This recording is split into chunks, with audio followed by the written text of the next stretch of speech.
Ever since I was a kid, I loved carnivals, the lights, the games, the unpredictable joy of it all. I know lots of people find them weird and childish, but not me.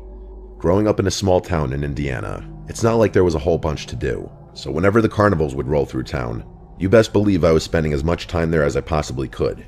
It's been over 20 years, and I still enjoy the atmosphere of a local carnival, despite what I'm about to tell you. I think my love for carnivals is something I'll never lose. I was like 10 or 11 when this happened, and I was a kind of nerdy kid growing up. In the days leading up to the spring carnival, I found myself in the library reading up on whatever I found interesting at the time. For whatever reason, I wound up in the history section. I remember the books being literally caked in layers of dust. That's how long it had been since they were even touched. I was flipping through a book on the history of our town when a small, faded slip of paper fell out from between the pages. Confused, I leaned down to pick it up. To my pleasant surprise, it was a ticket for our local spring carnival, dated over 15 years ago. The odds of something like that happening had to be extremely low. I was ecstatic. This ticket would make a great addition to my miscellaneous collection back home. What was even cooler, though, was the fact that the date on the ticket was just 2 days away, when the carnival would certainly be in town. As I predicted, the carnival cruised into town the next morning, so I figured why not use the old ticket, just for laughs to see what the booth attendant would say. I wanted to get it punched anyway. The next evening, I headed to the carnival with the ticket safely tucked away in my pocket. As I approached the entrance, the carnival seemed just as lively as ever, the air filled with the scent of cotton candy and popcorn. I pulled out the ticket at the gate, handing it over to the guy at the booth. His face changed the moment he saw it. He went pale, his eyes widening slightly before he masked his reaction with a forced smile. It was honestly a little creepy. Enjoy your evening," he stammered, handing me back the ticket without punching it. I was so weirded out by his reaction that I forgot to ask him to punch it. I shrugged it off though, thinking maybe he was just new and confused about the old design of the ticket. I wandered around, played some games, and enjoyed a funnel cake.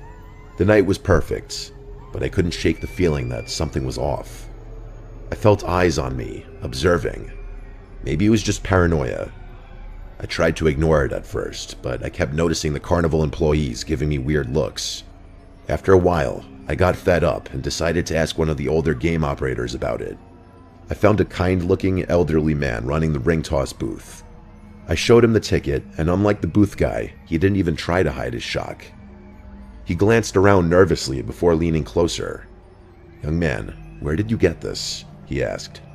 After telling him where I found it, I started feeling uneasy about the whole situation. Maybe I should have just kept the ticket at home. "You found something you weren't meant to find," the old man started, his voice dropping to a whisper. "This ticket, it's part of a story that the folks around here don't talk about much. About 15 years ago, something terrible happened during the carnival, right here in this town." He paused as if weighing whether to continue. "There was a young worker, name of Ryan, nice kid. Everybody liked him. He was responsible for one of the rides, I can't remember which. One night he just disappeared, vanished without a trace. The police found his wallet, but there was nothing in it except a ticket that looked an awful lot like this one," he said, gesturing towards my hands. The atmosphere around us seemed to drop a few degrees. He continued. "They searched everywhere, even drained the local pond, but no sign of him. After that, strange things started happening every time the carnival stopped here. Accidents, things going missing, odd sightings. People said it was Ryan trying to come back, or something worse that took him." I could feel a chill running down my spine, but a part of me was skeptical. "And you believe that?" I asked. The old man shrugged. "I've seen enough to keep an open mind, but the point is, the ticket you found might stir things up. It's best you get rid of it, leave it here." He then motioned for me to give it to him, but I was reluctant. I looked down at it, reading it over again as if there was some kind of secret I was missing. How could a ticket be the cause of all of that, I questioned, still not fully buying it.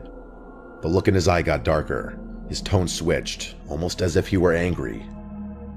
He told me to give it here, almost in a growl. I considered it, but concluded that some stupid story wasn't worth giving up such a cool souvenir. I told him no, and he actually sprung up with a quickness that startled me. He reached for the ticket, his fingers grazing my hand. I jerked back instinctively, clutching the ticket tighter. The old man's expression morphed into something desperate, almost predatory. "You don't understand," he hissed, his eyes darting around as if expecting something or someone to emerge from the shadows. I backed away towards the tent's exit, my heart pounding. "I think I should go," I stammered, turning to lose myself in the crowd. Behind me, I could hear his calls, a mix of pleading and warning. I didn't care what he was saying, though. I let the bustling crowd around me drown his voice out. My mind was racing, not even about the ticket, but more so his aggressive reaction. The joy of the carnival had been spoiled. I left earlier than planned, the ticket burning a hole in my pocket. Over the next few days, my luck seemed to turn sharply.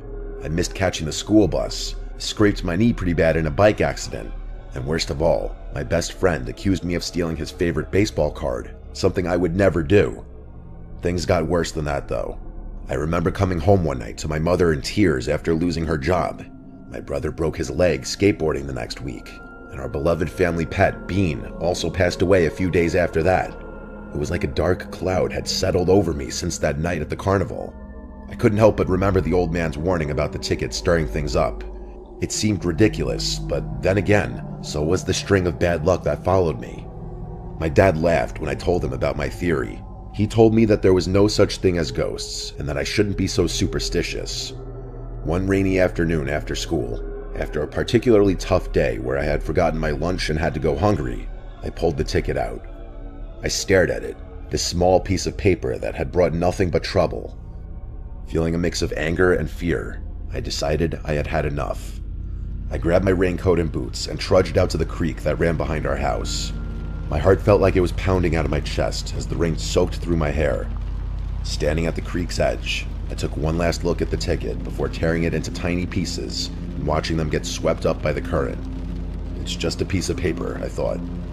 Things started to look up after that. My friend found his baseball card and apologized to me, and we became friends again. I didn't miss the bus a single time that school year.